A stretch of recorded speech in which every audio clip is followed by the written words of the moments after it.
बिस्मिल्लाहिर्रहमानिर्रहीम, अस्सलाम वालेकुम।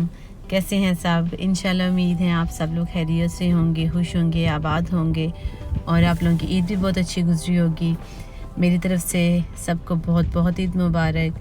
और हमारी भी अल्हम्दुलिल्लाह ईद बहुत अच्छी गुजरी है। शुक्र अल्हम्दुलिल्लाह इस दफ़ा हम लोग अपने प्यारों को ईद पे मिल सके हैं, वरना पिछली ईद जो है वो तो सब ने अपने अपने घरों में की थी। अभी भी हालात तो वही चल रहे हैं, लेकिन पिछली ईद से जो है वो बेहतर हैं। शायद हमें अब इस तरह के दिनों में रहना जो है वो आ गया, इस वजह से हालात बेटर लग रहे थे। तो रात को मैंने सोचा था कि सुबह जो है जल्दी जल्दी उठ के सबके उठने से पहले मैं जो काम रह गए हैं वो ख़त्म कर लूँगी, क्योंकि बहुत थक गई थी और फिर मेरे पाँव इतने शाल हो गए थे कि खड़ा भी नहीं हुआ जा रहा था। तो मैं जाके लेट गई थी। लेटते लेटते भी मुझे 2 बज गए थे। तो सुबह मैंने 6:30 का अलार्म लगाया हुआ था। अब खुदा जाने अलार्म बोला नहीं है या मैंने अलार्म को बंद कर दिया है कि मेरी आँख 9 बजे जाके खुली है। और बच्चों के कपड़े इस्त्री करने वाले थे। निहारी को मैंने जो है अभी कंप्लीट करना था और चिकन बोनलेस कढ़ाई मैंने बनानी थी। और मैं इतनी अंडर प्रेशर आ गई सुबह सुबह, इतना काम करने वाला है, कपड़े इस्त्री करने वाले हैं, मेरा कोई काम ख़त्म नहीं हुआ, मैं कैसे करूँगी।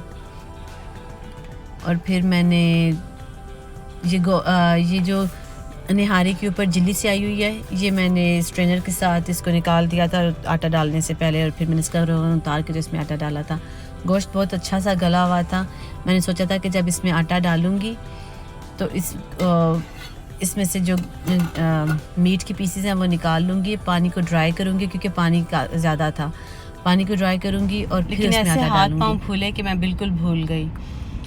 निहारी को छोड़ दिया मैंने कि बाकी का काम बाद में करूँगी। कपड़े प्रेस करने वाले हैं, तो अब मैंने कपड़े प्रेस करने हैं। कपड़े प्रेस करने के बाद एक बहुत बड़ा काम यह है कि बच्चों को रेडी करना है। तो बच्चे रेडी हो गए थे, वो लोग सारे तैयार हो गए, तो मेरी अम्मी की तरफ चले गए थे क्योंकि वहाँ पे सब ने ईद मनानी थी। और मैंने बोनलेस कढ़ाई भी बनानी थी तो वो भी बना ली। मौसम बहुत अच्छा था, ऐसे लग ही नहीं रहा था कि ये जुलाई का महीना है और गर्मियाँ इतनी ज़्यादा हैं आजकल। बाहर बहुत ठंडी ठंडी हवा और बहुत अच्छा लग रहा था। क्योंकि मैंने निहारी में आप लोगों को बताया है कि पानी ज़्यादा रह गया था तो उसको ड्राई करना था। मुझे ड्राई करना भूल गया, मैंने पहले ही आटा डाल दिया। उसमें से मीट भी नहीं निकाला था और मैंने आटा डाल दिया था। तो फिर मैंने ऐसे किया कि उसमें से कुछ जो है वो ग्रेवी या शोरबा जो भी कह लें उसको निकाला मैंने और उसको ड्राई कर लिया। खाना बन गया था और अब जल्दी जल्दी मुझे तैयार होना था और मैं हकीकत में 10 मिनट वाला तैयार हुई थी। कुछ समझ नहीं आ रहा था क्या चीज़ कहाँ पड़ी है, क्या यूज़ करना है, क्या नहीं यूज़ करना। बस जो भी मुझे नज़र आया सामने जल्दी जल्दी लिया, रेडी हुई और चली गई। अच्छा, कपड़ों का भी मसला शुरू हो गया था कि कपड़े कौन से पहनने हैं।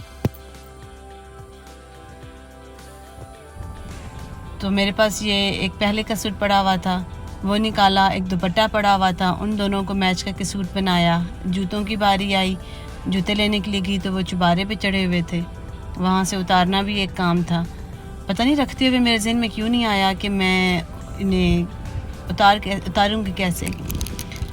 और फिर मुझे याद आया कि खुद से पड़े हुए हैं एक नीचे, शायद वो मैच हो जाएं तो वो पहन लेती हूँ। वो मैच हो गए थे और तैयार हो गई थी। अब मैं जा रही हूँ। अम्मी का घर बहुत करीब है, 2 मिनट की ड्राइव पे है। इस बार इतनी देर में बहुत ज़्यादा मुझे कॉल्स आ चुकी थी कि आप आ नहीं रही हैं, आप आ जाएं। और मैं जब गई तो सब आ चुके हुए थे। मेरे गाड़ी पार्क करने की भी जगह नहीं थी। ऐसा कभी नहीं हुआ कि मैं इतने लेट हो जाऊं। और गाड़ी भी पार्क फिर मुझे जैसे जहाँ गई जगह मिली वहीं पे कि गाड़ी पार्क करते हुए थोड़ा ध्यान भी करना पड़ता है कि मेल बॉक्स जो है वो किसी का कवर ना हो, वरना उनकी मेल नहीं डिलीवर होती। मेरे जाने तक सारे खाने खा चुके थे। कुछ जो हैं वो अभी रहते थे और इसलिए बस ये थोड़ी सी जो है मैंने वीडियो बनाई थी खाने की टेबल की, और जो मीठे की टेबल की बनाई थी। फिरनी है और वो बिस्काफ जो मैंने डिज़र्ट बनाया था वो था। और ये मेरी कज़न बना कर लेकर आई थी मीठा। और इसके अलावा रसमलाई भी थी और एक और भी मीठा था, तो मौसम इतना अच्छा था। हम लोग मुझे तो ठंड लग रही थी हकीकत में, अंदर एसी चल रहा था, मुझे ठंड लग रही थी तो मैं बाहर आके बैठ गई। और मेरा सूट भी मोटा था, सिल्क का था, उसके बावजूद मुझे ठंड लग रही थी। मुझे बिल्कुल नहीं लग रहा था कि ये गर्मी है। हम लोगों ने ईद पे बाहर मस्त जाना होता है। हमारी सिटी में से रिवर गुजरता है तो वो रिवर फ्रंट पे हम लोग ज़रूर जाते हैं। पिछले साल नहीं हम लोग गए थे क्योंकि पिछले साल जहाँ पे फ्लड आया हुआ था और जिस एरिया में हम जाते हैं वहाँ पे वो सारा उसके साथ कवर था, पानी के साथ कवर था, तो उन्हें उस एरियाज़ में जाने की परमिशन नहीं थी। और इस दफ़ा जब हम लोग गए हैं तो आप लोगों को आगे जाके दिखाती हूँ कि कितना रश था। सारे लोग आए हुए थे यहाँ पे। फ़र्स्ट ऑफ़ ऑल हमें पार्किंग ही नहीं मिली। यहाँ पे ऐसे देखने में नहीं लग रहा इस एरिया में कि यहाँ पे रश है, लेकिन आगे जाके नीचे जाके बहुत ज़्यादा लोग थे रिवर के करीब। तो एक तो पार्किंग की भी जगह नहीं थी, तो हम लोग ने सोचा कि जहाँ से छोड़ते हैं तो दूसरी साइड पे जाते हैं। हालांकि जहाँ से जाने को दिल नहीं कर रहा था, लेकिन लोग भी थे और दूसरा पार्किंग भी नहीं मिल रही थी, और पार्किंग कहीं गाड़ी कहीं और पार्क करके आना पड़ना था।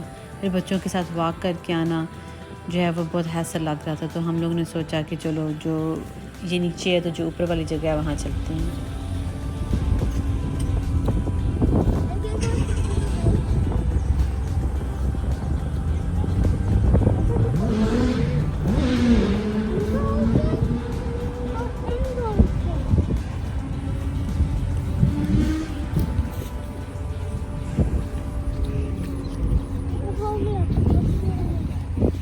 चलो स्टॉप।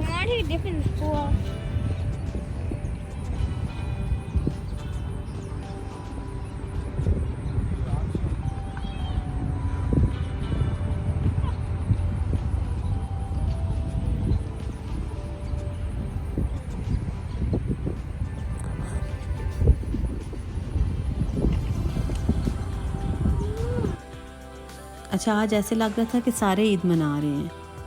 इतना रश था ऊपर। जब हम लोग ऊपर गए हैं वहाँ पे भी इतना रश, लोग अपने बच्चों को लेके आए हुए थे।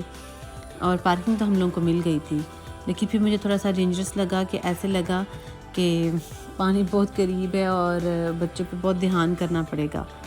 तो फिर हम सब ने सोचा कि यहाँ से कहीं और चले जाते हैं, फिर किसी दिन यहाँ आ जाएंगे। तो फिर हम लोग एक और पार्क है वहाँ पे चले गए। वहाँ पे भी लेक है और वो भी बहुत खूबसूरत जगह है। प्ले एरिया भी है वहाँ पे, और लोग यहाँ पे बोटिंग वगैरह करने भी आते हैं। पहले यहाँ पे पैडल बोट्स थी जो कि रेंट कर सकते थे आप और चला सकते थे, लेकिन वो आज हमें नज़र नहीं आई। और काफ़ी लोग आए हुए थे। हकीकत में ऐसे ही लग रहा था, हम सारे यही बात कर रहे थे कि ऐसे लग रहा है जैसे आज ईद है और सारे लोग ईद मनाने निकले हुए हैं। मौसम बहुत प्यारा था, इस वजह से सारे लोग जो हैं अपने घरों से निकले हुए, तंग आए हुए हैं घरों में रह रह के, ना कहीं बच्चों को लेके जा सकते हैं। मैं बच्चों को बाहर लेके जाऊँ तो मैं पार्क में स्विंग्स वगैरह पे नहीं जाने देती।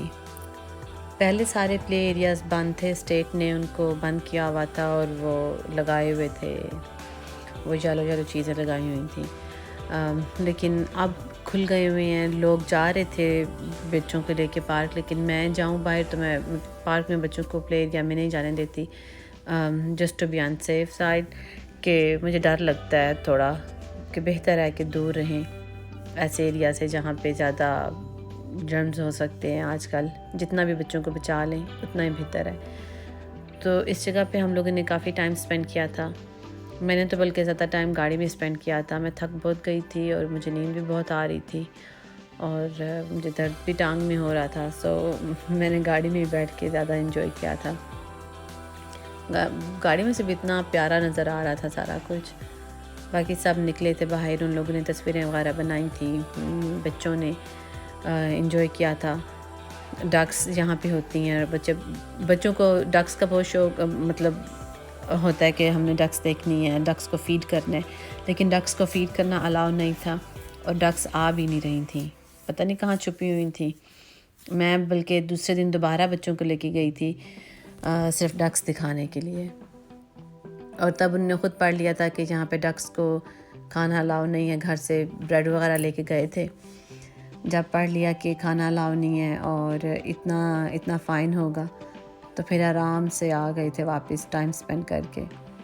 मैं सोच रही हूँ मैं कभी कभी इन्हें लेके जाया करूँगी, क्योंकि उनके मूड काफ़ी बेहतर हो गए थे। बच्चों का भी कसूर नहीं है कि इतने महीनों से घर में बंद रह रहे हैं, कहीं पे भी नहीं जा रहे, बल्कि हम लोगों ने ये ईद पाकिस्तान करनी थी और बहुत खुश थे हम सारे कि इतने अरसे बाद हम लोग पाकिस्तान में ईद करेंगे। और मेरे बच्चों की पहली ईद होनी थी पाकिस्तान में अपने कज़न्स के साथ। तो वो तो कब से फरवरी से वेट कर रहे थे कि हम इंशाल्लाह पाकिस्तान में अगस्त में ईद करेंगे। लेकिन वो फिर कोरोना की वजह से हम लोग पाकिस्तान जा नहीं सके और पाकिस्तान का सारा ट्रिप कैंसिल हो गया। और उस दिन सारा दिन हम लोग यही कहते रहते कि आज हमने पाकिस्तान होना था, अगर पाकिस्तान होते तो ऐसे होना था, पाकिस्तान होते तो वैसे होना था। तो एनीवे वहाँ से निकलने के बाद बास्किन रॉबिन ना जाएं ईद पे, ये तो हो ही नहीं सकता। तो हमारा फिर स्टॉप जो है वो नेक्स्ट बास्किन रॉबिन था। सब ने अपनी अपनी मर्ज़ी की जो है आइसक्रीम ली और मैंने नहीं ली। मैंने सोचा था कि मैंने आज आइसक्रीम नहीं खानी, क्योंकि मैंने फिरनी खाई थी 2 दफ़ा और मैंने वाकई सारे बहुत मेरी कज़न से हैरान हुई थी कि आपने आइसक्रीम नहीं ली। मैंने वाकई नहीं ली और खाई भी नहीं है।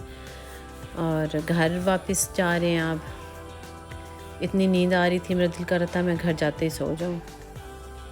तो घर जाके अम्मी की तरफ थोड़ी देर गए और फिर अपने घर वापस चले गए।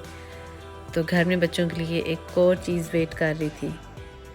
ये मेरी फ्रेंड ने उनके लिए ईद गिफ्ट्स भिजवाए थे और उनको पता नहीं था। ये आए हुए तो कोई 10 दिन हो गए हैं, ये डिलीवर हो चुके थे, लेकिन मैं खोल नहीं रही थी कि ईद पे खोलूँगी। पहले मैंने सोचा था कि मैं इन लोगों को पैक करके तो उसकी तरफ से गिफ्ट दूँगी, लेकिन फिर वो काम इतना ज़्यादा था कि मैं पैक नहीं कर सकी। तो फिर मैंने सोचा कि चलो ईद के बाद जब शाम को घर आएंगे तो उस टाइम मैं खोलूँगी, तो फिर जो है इन लोगों की एक्साइटमेंट की वीडियोस को बना के तो सेंड करूँगी।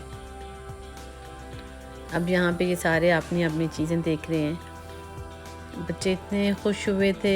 ये मेरे लिए उसने कैंडल भेजी थी, ये जो कैंडल जिसमें रैप हुई थी, मैं तो उसको एकदम से देख के डर गई। खोला, मैंने कहा ये चीज़ पता नहीं क्या है, तो मेरे हाथ लगाने को दिल नहीं कर रहा था। मैंने कहा पता नहीं इसमें है क्या। तो बच्चे बहुत खुश हुए थे अपनी अपनी चीज़ें देख के। फिर मैंने उसको वीडियो भी बना के भेजी, बच्चों ने उसको थैंक यू भी बोला। तो बस हमारा ईद का दिन जो है वो इसी तरह ख़त्म हो गया था।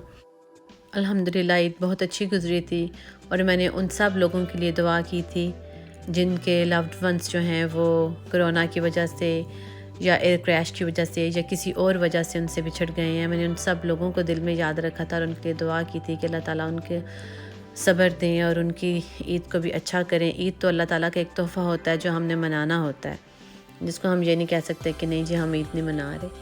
तो मुझे यकीन है कि आप लोगों की भी ईद बहुत अच्छी गुजरी होगी और आई होप कि आपको मेरा व्लॉग पसंद आया होगा। तो इंशाल्लाह मैं आपसे अब अगले व्लॉग में मिलूँगी। तब तक के लिए मुझे इजाज़त दें। अपना ख्याल रखिएगा, अपने इर्द गिर्द के लोगों का ख्याल रखिएगा और मुझे दुआओं में याद रखिएगा। अस्सलाम वालेकुम।